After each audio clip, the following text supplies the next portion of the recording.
Rio de Janeiro, abril de 1976. Um banqueiro oferece um jantar para a estilista de moda Zuzu Angel. Oh, finalmente chegou quem faltava. Ah, desculpe o atraso, gente. É que eu tava dando uma entrevista. Tava com vestido longo preto de alcinha de strass. Tava chiquérrima, muito bem maquiada, bem penteada. Zuzu. Não, eu não quero não, obrigada. Ela estava muito engraçada, contando que todas as costureiras estavam virando testemunha de Jeová. E que ela achava que elas estavam tão alegres e felizes que ela estava pronta a se converter. Até eu tô pensando em me converter. Não, não faça isso. Não, mas eu acho que não ia dar certo. Não. Abstinência sexual, tudo bem. Eu até aceito. Não aceito agora. Eu nunca vou conseguir ficar sem ir ao cinema. Me diverti muito. Por volta de meia-noite, Zuzu Angel é deixada por um amigo em frente à sua loja. Não quer que eu te deixe em casa, não? Não, imagina. Nada, eu tô com o meu carro aqui, eu vou dirigindo. Tá bom. Até amanhã. Então. Um beijão, meu querido. Tchau, vai. Tchau, vai com Deus.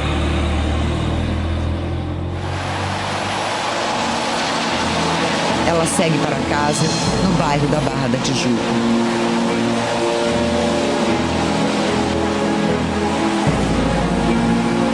Minutos depois, Zuzu sofre um acidente.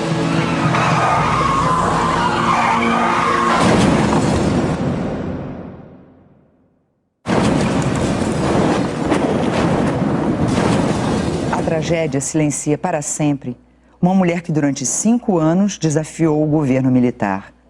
Zuzu Angel lutou até o fim para ter notícias de Stuart, seu filho, um militante de esquerda, vítima da ditadura. Da melhor maneira que eles puderam, eles cumpriram o seu papel, a sua missão, cada um. Meu irmão, minha mãe, minha cunhada e todos os outros, que como eles foram vítimas desse período. E por isso hoje nós estamos podendo falar. As Forças Armadas estão no poder. O governo brasileiro persegue as pessoas que se manifestam e atuam contra o regime militar. A violação dos direitos humanos faz parte do cotidiano. Repressão, tortura, pessoas desaparecidas. São os anos de chumbo. E naquele contexto esquizofrênico que vivia o Brasil, a mamãe era considerada louca, porque ela estava fazendo o que faria uma mãe normal. Quando madrugar eu vou estar acordado, esperto, certo, de olhos abertos ao seu lado. Eu vou guardar seu sono a noite inteira. Eu vou olhar você, não vou parar de olhar. A noite inteira serei sua sentinela. Vou atravessar a madrugada.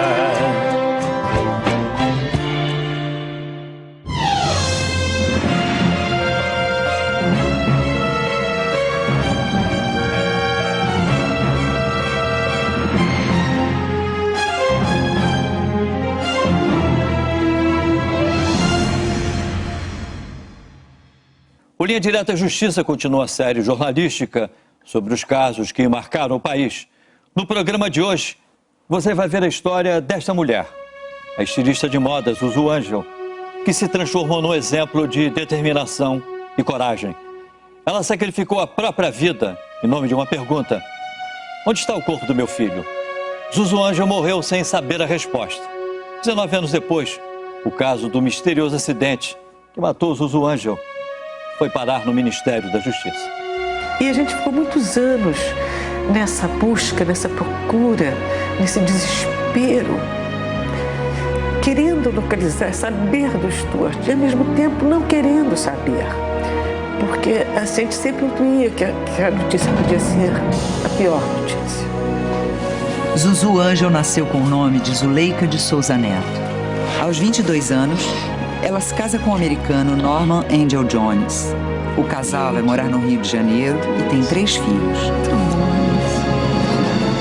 Entre eles está o primogênito Stuart Angel. E nessa época meu pai, eventualmente, quando ele viajava, trazia uns tecidos de presente para ela que ela achava muito feios. ela enfeitava eles com galões, com botões, com cortes, e ficaram saias lindas, muito bonitas. Em 1960, Zuleika adotou um novo nome, Zuzu Angel.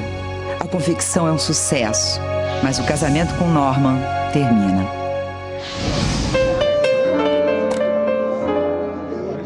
No início de 1964, Zuzu Angel já é uma estilista de moda famosa e promove desfiles. É quando os militares tomam o poder com um golpe de Estado. Tenho a impressão que os militares aí foram, digamos, agentes decisivos, agentes de um movimento que englobou também a sociedade civil. Havia o propósito de lutar contra a corrupção, o que é um objetivo louvável e permanente. E havia também um desejo de livrar o país do que era visto como uma ameaça comunista, o que se perdeu na história, tanto dentro quanto fora do Brasil. Não acredito que o governo militar tenha alcançado a totalidade dos seus objetivos. Porque foram superados pela história, porque foram incompletos no trabalho que tentaram fazer em termos de corrupção, em termos de luta contra a corrupção. Ao final dos dias de trabalho, Zuzu tem como companheiro um diário. Isso acontecendo no Brasil desde 1964. Eu, na minha santa ignorância, fazendo moda. Vestidinho com flor e passarinho, moda alegre, descontraída. Então ela passa da fase da costureira e depois ela também faz o pioneirismo de usar a arte como moda. A jornalista Mara Cavalheiro, editora de estilo, que mantinha uma coluna no jornal o Globo, considerada referência por leitores e profissionais de moda, morreu no mês passado. Semanas antes, ela deu um depoimento ao Linha Direta Justiça sobre a importância do trabalho de Zuzu Angel. Ela vendeu nas principais lojas americanas, Saks, Bergdorf Goodman, e tinha um prestígio grande. E com uma curiosidade, ela simplesmente não fazia uma roupa bonita, bem feita, mas seguindo os padrões, os parâmetros da roupa da costura francesa, ou americana, ou italiana. Ela fazia uma coisa brasileira, usando materiais brasileiros. Não, gente, mas aí, enquanto Zuzu é consagrada nas passarelas, o filho dela, Stuart Angel, quer mudar o rumo do país. Tudo bem, a gente se aproxima do proletariado. E vai lutar com o quê, Stuart? Eu entrei na faculdade em 67 e Stuart era uma das lideranças de esquerda na faculdade, né? Eu não estou falando da luta armada, eu estou falando da conscientização do operariado contra a ditadura. O Stuart está certo, Marcos. Primeiro é preciso conscientizar. Aí eu gostava da ponderação do Stuart. E bem que depois o Stuart virou um dos radicais, né?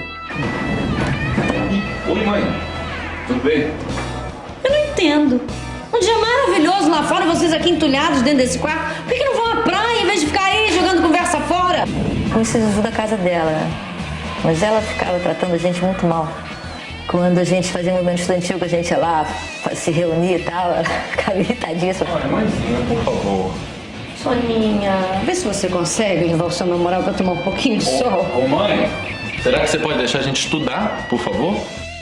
A gente brigava por um mundo melhor, por um mundo em que as pessoas se amassem, em que as pessoas pudessem comer, beber, brincar, rir, fazer e curtir arte. Estudar, sei. Onde é que vocês pensam que vão chegar, hein? Desisto. Stuart, assim, a lembrança que eu tenho dele, assim, é um lord inglês, né? Assim, muito bonito, extremamente tímido, né? Muito apaixonado pela Sônia. Eles eram um casal muito, muito dentro deles mesmo, entendeu? Não participavam tanto, eu acho, desse lado mais esfuziante, mais contestatório dos anos 60. O filho de Zuzu, Stuart Angel, se envolveu cada vez mais com a militância política. Em 1968, ele e a namorada Sônia Moraes já faziam parte de uma organização clandestina. O objetivo da organização era derrubar o governo militar e implantar um novo regime no país, o socialismo. Nesta época, Zuzu Angel é apresentada a várias estrelas de cinema de Hollywood. O contato permite que as roupas dela sejam exportadas para os Estados Unidos. A Joan Crawford, quando veio ao Brasil, se encantou com a mamãe e ficaram muito amigas. E ela então convidou a mamãe para ir para Nova York e fez um jantar para a mamãe, convidou o top dos Estados Unidos para esse jantar. E ela é muito engraçada porque ela também, na trilha sonora dos desfiles, inovou também tocando músicas completamente brasileiras, tipo Tico-Tico no Fubá. Minha inspiração é o Brasil, a minha inspiração é a nossa natureza e eu procuro fazer moda para lá e uma moda que sirva também às mulheres brasileiras que gostam de vestir o que é bonito. Stuart, o filho de Zuzu, se casa com Sônia numa cerimônia simples na casa dos pais dela. Em geral, nós não nos casávamos, tínhamos um discurso contra o casamento e tal, mas o Stuart e Sônia sempre foi um casal muito mais compenetrado, digamos assim. O casamento dele talvez tenha sido uma das últimas vezes em que vi meu irmão, porque ele se afastou para não envolver a sua família. Ele teve esse cuidado. 2 meses depois do casamento, é decretado o ato institucional número 5. O AI-5 fecha o Congresso Nacional e proíbe qualquer manifestação contra o governo. A repressão provoca um aumento dos casos de tortura no país. Stuart e Sônia ficam com medo de serem presos e entram na clandestinidade. É muito difícil você manter um lar, entendeu? Quando você é revolucionário. Então, você tem uma vida de revolucionário profissional, que era a nossa. O casamento ia durar pouco. Não por culpa dos dois, mas da política. Com aquela loucura da Sônia de sair pra rua distribuindo os tais panfletos, ela acabou presa. E o Stuart não teve outro jeito. Teve que entrar na clandestinidade. Pior coisa que podia me acontecer. E foi um período que quase todos os nossos amigos ou foram presos, ou foram mortos, ou se exilaram. Vou levar comigo. Vou levar comigo para sentir você sempre perto.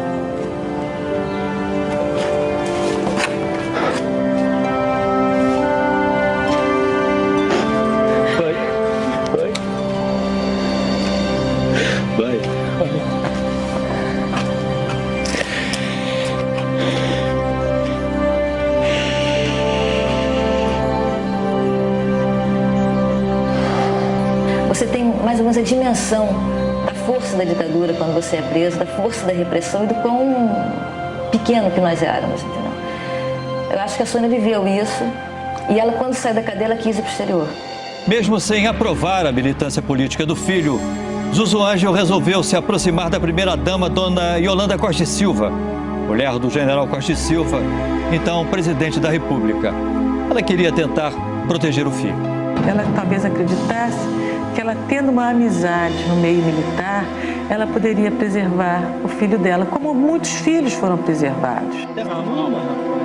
Para derrubar o governo militar, Stuart adere à luta armada e começa a treinar tiro.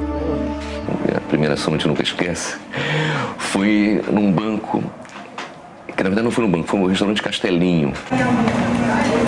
A nossa causa é a causa de vocês. Stuart vê nos assaltos um objetivo nobre. O dinheiro vai para a luta contra a ditadura. Em 1970, durante um assalto a banco, Stuart foi baleado. Socorrido pelos amigos, ele conseguiu escapar do cerco da polícia e foi operado. Na época, Zuzu sofria muito. Ela quase não via mais o filho. Um dia eu levei o maior susto quando me avisaram que ele estava praticamente paralítico, com problemas na espinha. Foi operado clandestinamente no Hospital Silvestre, pelo neurocirurgião Dr. Feliciano Pinto, que acabou também sendo vítima, porque teve preso meses para dar explicações sobre a cirurgia.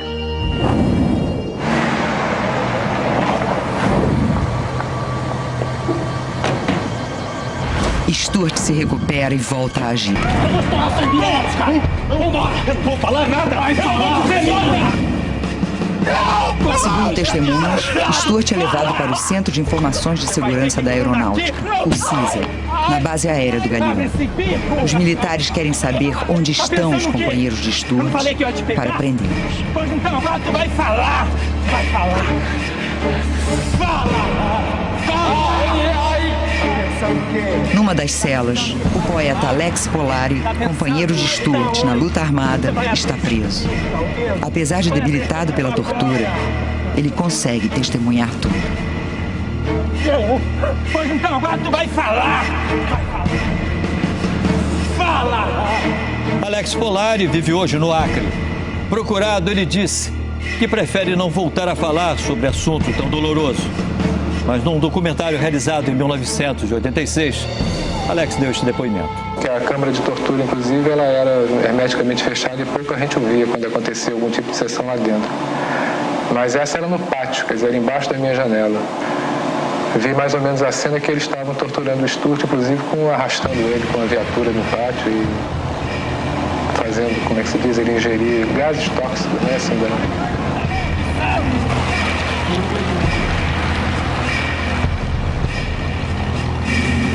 Pega ele! Coloca a boca desse vai descer por isso. Vai abrir as portas! Acelera de carro! Acelera mais! E a coisa andou até a noite, não sei que horas, assim, não me lembro. E na parte já assim da madrugada, quer dizer, eu me lembro que eu ouvi, assim, numa cela que eu acho que era inclusive contigo, a minha mesmo, gritos que eu reconhecia como sendo a voz do Stuart, né? Pedindo, dizendo que ele ia morrer, né? E pedindo água. Durante um tempo, Alex ainda ouve a tosse de Stuart.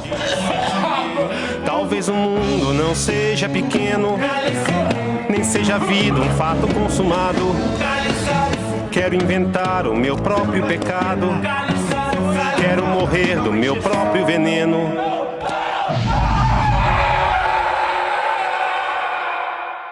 Umas 2 horas depois a voz apagou, né? Não disse mais nada.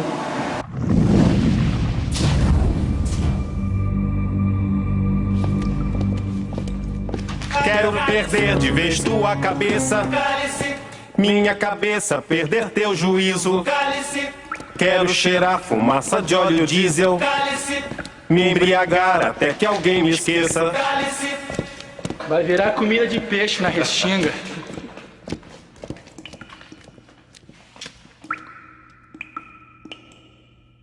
Você, quando se faz uma luta daquela, se prepara para morrer.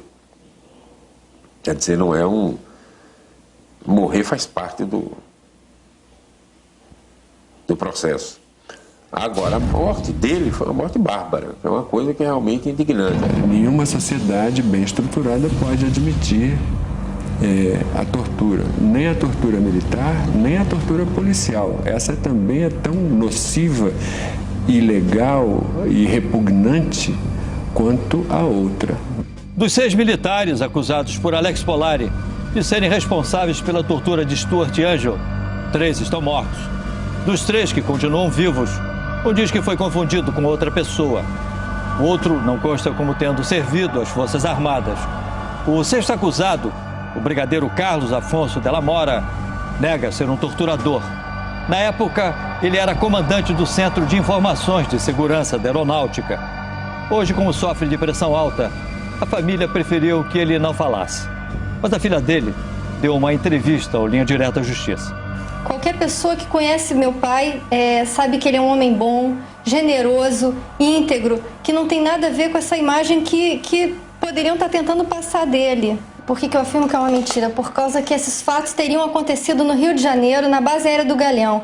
Meu pai, nessa época, em fevereiro de 1971, foi transferido para Brasília.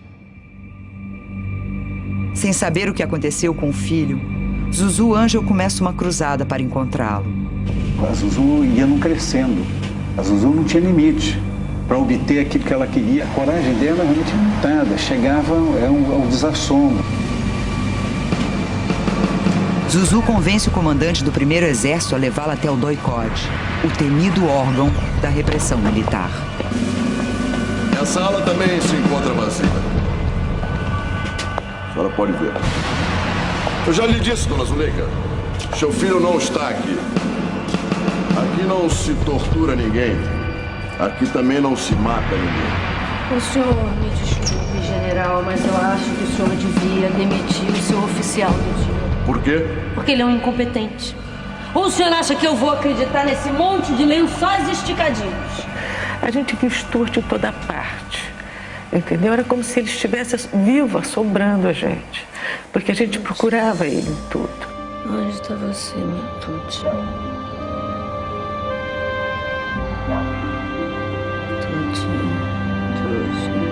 Mamãe, de noite, dormindo, ela murmurava: Tuti, Tuti, onde está você, meu Tuti?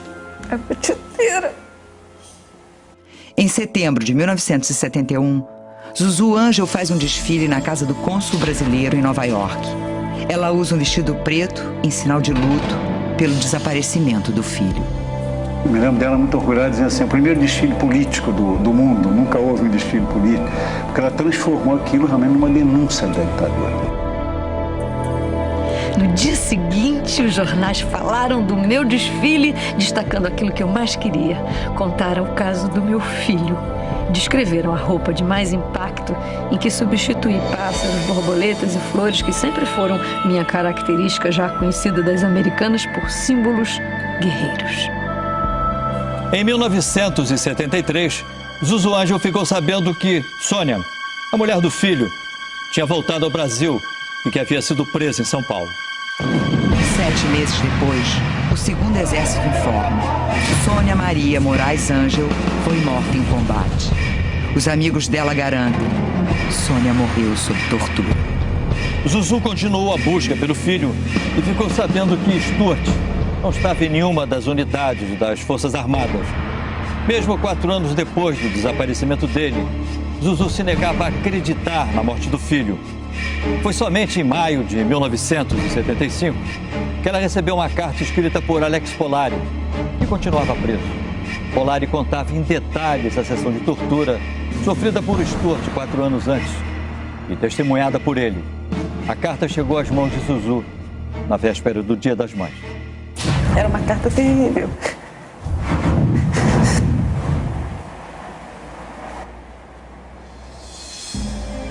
Eu dizia que o Stuart tinha sido passado a noite inteira, ele tinha conseguido ver através de uma fresta, no buraco da parede, sei lá, o Stuart, a janelinha, o Stuart sendo arrastado no pátio do galeão, amarrado no para-choque de um jipe, aspirando aquela fumaça. E várias vezes, o corpo dele esfolado, e que a noite inteira ele pediu água, depois, e morreu.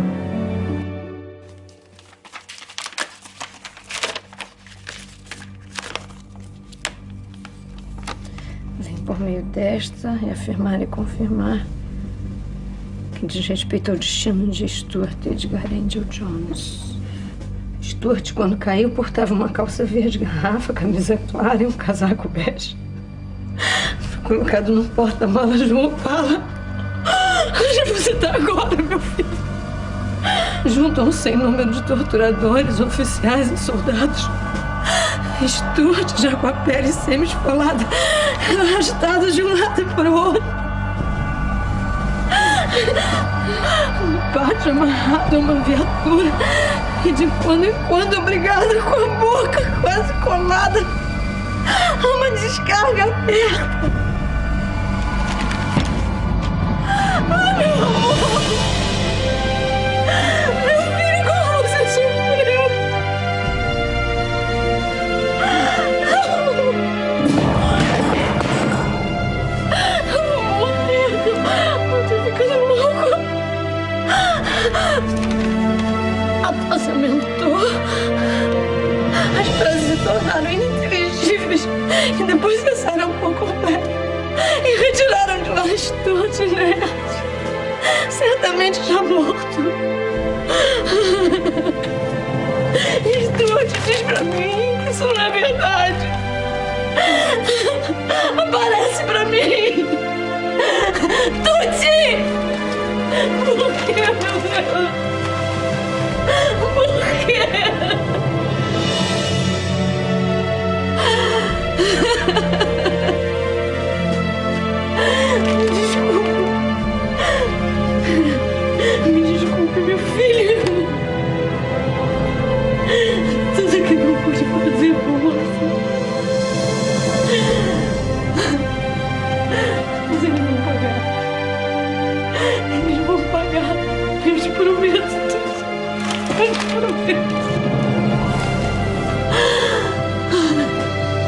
Todas as mães têm essa impressão de que quando tocam no filho, quando o filho morre, é como se arrancasse um pedaço do corpo da gente. Zuzu Angel passa a denunciar os militares como os assassinos do filho Stuart. As forças da repressão passam a seguir os passos dela, como provam estes documentos do Centro de Informações do Exército. Mas o que é isso? Você tá pensando que vai me assustar, é? Olha aqui, a coisa mais importante que eu tinha na minha vida, eu já perdi, que foi meu filho. Calma, Zuzu, calma. Vamos embora, vamos. Deixa eu não tenho medo de você. Está embora. Eu fazia pronunciamento político em fila de banco, em todo lugar. Ela não tinha... Em festa, ela era mal vista já. Mas paravam de convidá-la já, porque ela não tinha rédeas. Ela não tinha limite. Numa festa, ela cobra uma atitude do ex-presidente Juscelino Kubitschek. Você é um homem que podia denunciar internacionalmente isso tudo que está acontecendo aqui. O massacre dos nossos jovens. E você se calou. Você perdeu essa oportunidade. Esse é o país da impunidade. Zuzu chega até a fazer discursos numa agência bancária. Nós precisamos acabar com essa impunidade. Torturaram meu filho. Onde é que está o corpo do meu filho? 1976. O secretário de Estado americano, Henry Kissinger, chega ao Brasil. Zuzu vai ao hotel como se fosse uma americana. Good morning. Good morning, madam. Is Secretary Kissinger at this hotel? Yes, he is, madam. Sure is. Anything else? Can I help you, madam?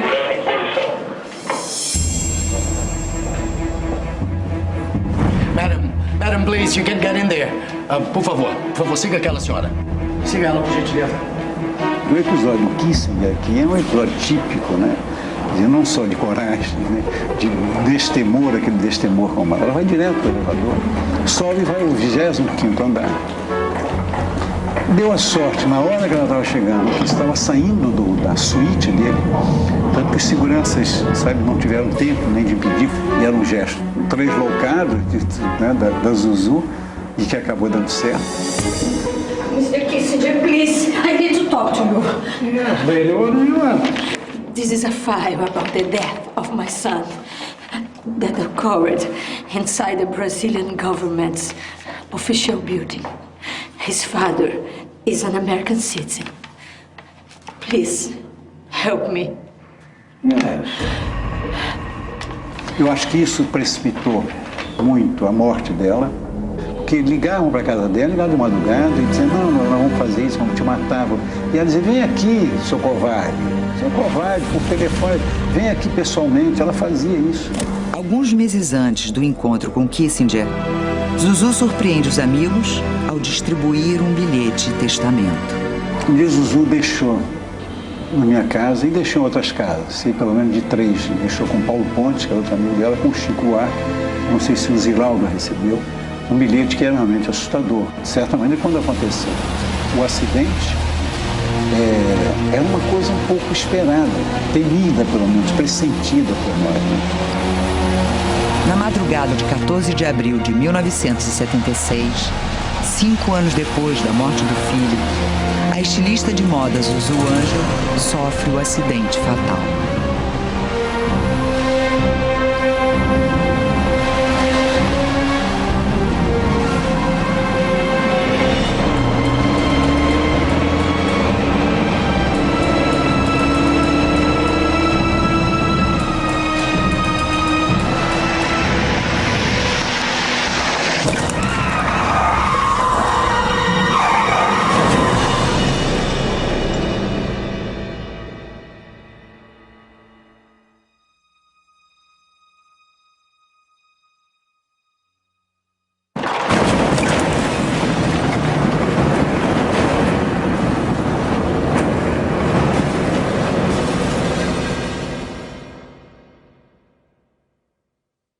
Tem alguma dúvida de que sua mãe foi assassinada? Não tenho.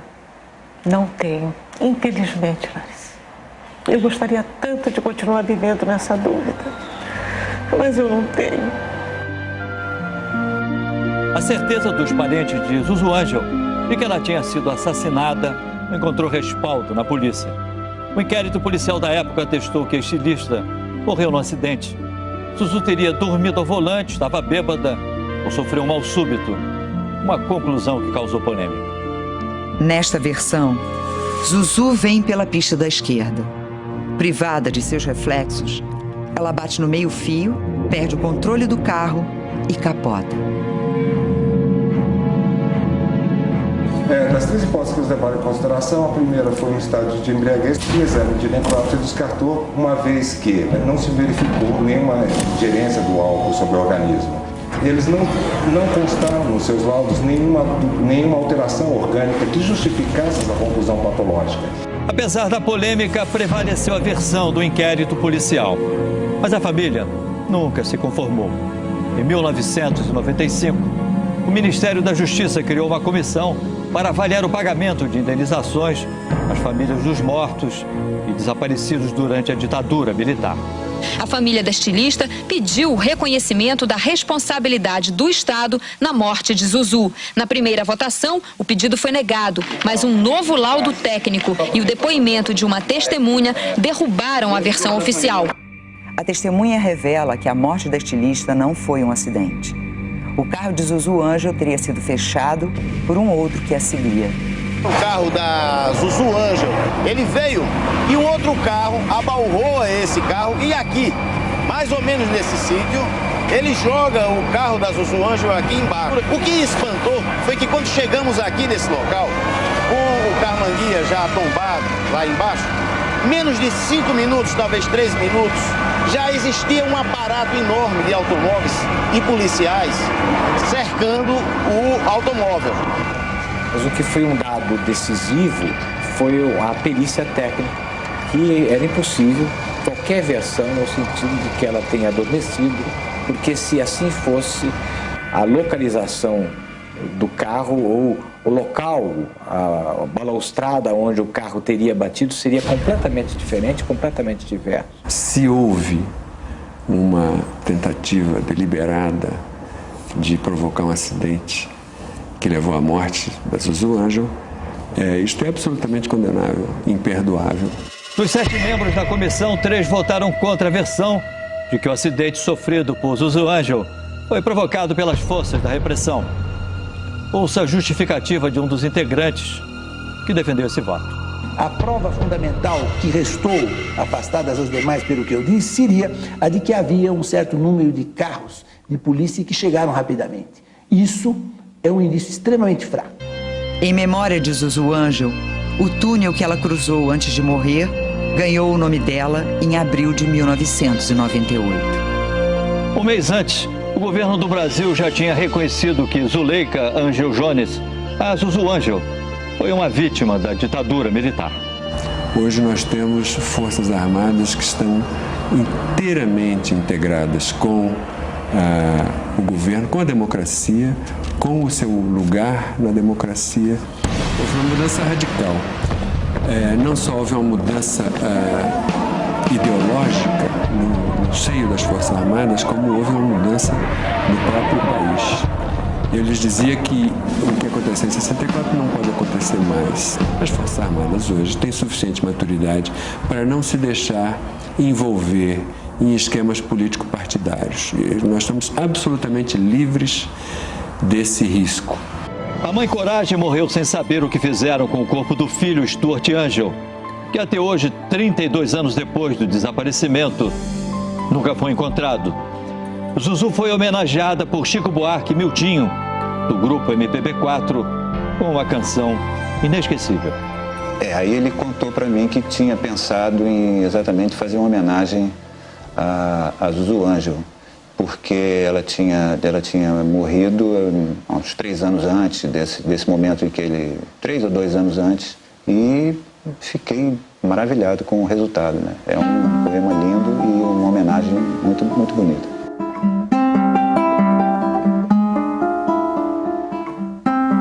Quem é essa mulher que canta sempre esse estribilho?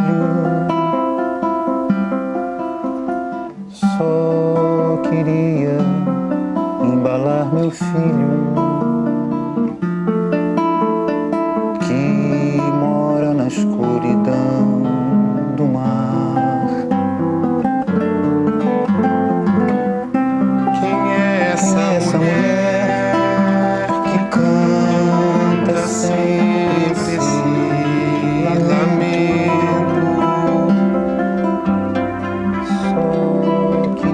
Só queria lembrar o tormento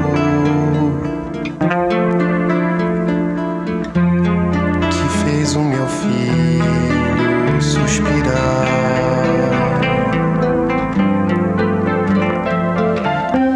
Quem é essa mulher que canta sempre o mesmo arranjo? Só queria agasalhar meu anjo, me deixar seu corpo descansar.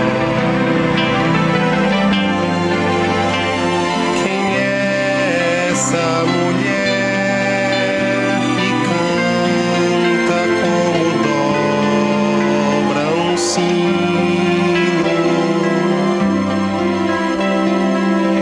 Queria cantar por meu menino,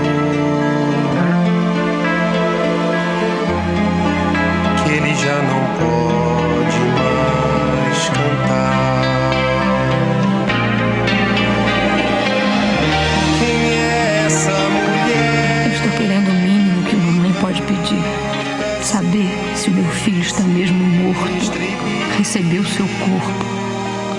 Alguém tem que assumir essa desgraça. Carregá-la até a morte. É essa a minha maneira de viver agora. Ou de morrer.